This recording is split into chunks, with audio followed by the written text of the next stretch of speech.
তারেক রহমানকে আমরা মানিকগঞ্জ 1 আসন বিপুল ভোটে বিজয় করে উপহার দেব।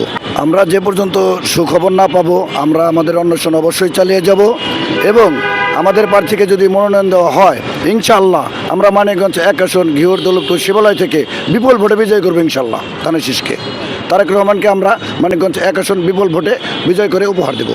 আমাদের প্রার্থীর যিনি পিতা আমি অতীতে বলে গেছি, উনি বিএনপির দুর্দিনের কাণ্ডারি 111-এ নিশ্চিত মৃত্যুর হাত থেকে দলকে বাঁচিয়ে এনেছিলেন। 1000 কোটি টাকার অফার পেয়েও সে গ্রহণ করেন নাই। সে দলের দিকে তাকিয়ে অন্য কিছু চিন্তাই করে নাই। সে শুধু দলকে নিয়ে ভেবেছে, দলকে সুসংগঠিত করেছে। তারই সন্তান, তারই রক্তের বড় ছেলে ডক্টর খন্দকার আকবর হোসেন বাবলু। তিনি শিক্ষিত, মার্জিত, সৎ, নির্ভীক এবং মানিকগঞ্জ 1 আসনের মামাটি মানুষের নেতা। আমি বিশ্বাস করি আমার নেতা ডক্টর খন্দকার আকবর হোসেন বাবলুকে যদি মনোনয়ন দেওয়া হয় শুধু বিপুল ভোটে না, বিশাল বিপুল ভোটে ওনাকে বিজয় করবো আমরা ইনশাল্লাহ।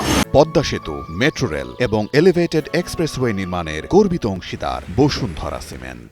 আমরা স্ট্রাইক করছি এসেনশিয়ালি একটা কারণে, কারণ যাকে মানিকগঞ্জ 1-এ মনোনয়ন দেওয়া হয়েছে সে সঠিক ব্যক্তি না। আমরা সবসময় শুনেছি, বেগম খালেদা জিয়া সবসময় বলেছে, দেশনেত্রী বেগম খালেদা জিয়া সবসময় বলেছে যে ব্যক্তি থেকে দল বড়, দল থেকে দেশ বড়। কিন্তু আমারও একটা জিনিস অ্যাড করতে হবে যে আমরা যদি দেশের জন্য কেয়ার করি, যদি আমরা দেশের জন্য কেয়ার করতে থাকি, আমাদের সঠিক ব্যক্তিদের এমপি বানাতে হবে, সঠিক ব্যক্তিদের সংসদে পাঠাতে হবে। যদি সঠিক ব্যক্তি না থাকে তাহলে আমাদের দেশ জীবনে এগিয়ে যাবে না। আর আমি এসব জিনিস অ্যাড করতে চাই যে এখানে যারা যারা আছে কর্মী এবং সাধারণ জনগণ, এখানে সবাই কষ্ট করে। আমরা এখানে এসেছি ভালোবাসার কারণে। আমরা একটা জিনিস আপনারা দেখেছি, প্রায় 11,000 মানুষ সিগনেচার করেছে। এখানে বলেছে যে ওনারা কেউই এসে কবির জিন্নাকে চায় না।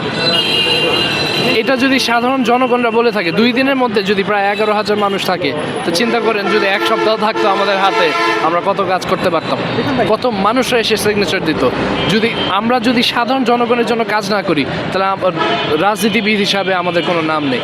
রাজনীতি মানুষরা করা উচিত সাধারণ জনগণের জন্য কাজ করার জন্য। প্রার্থী যদি পুনর্মূল্যায়ন করে যদি তাকে মনোনয়ন দেওয়া হয়, আগামী দিনে মানিকগঞ্জ 1 আসনে যে নদী ভাঙনের যে সমস্যা, মানিকগঞ্জ 1 আসন ঘিওর দৌলতপুর শিবালয়ে নদী ভাঙনের যে সমস্যা, তিনি বৈজ্ঞানিক উপায়ে নদী ভাঙন প্রতিরোধে তার কার্যকরী পদক্ষেপ গ্রহণ করবেন এবং বয়স্ক যে যারা বয়স্ক ভাতা, তারপর আপনার হইতেছে আমাদের এলাকা ধরেন এখন যুবকরা মাদকাসক্ত বেশি আসক্ত হচ্ছেন, মাদকাসক্ত পুনর্বাসন করে তাদেরকে খেলাধুলায় মনোনিবেশ করে তার সামাজিক যে মূল্যবোধ, সেই মূল্যবোধকে যুবকদেরকে উৎসাহিত করার জন্য সে পদক্ষেপ গ্রহণ করবেন।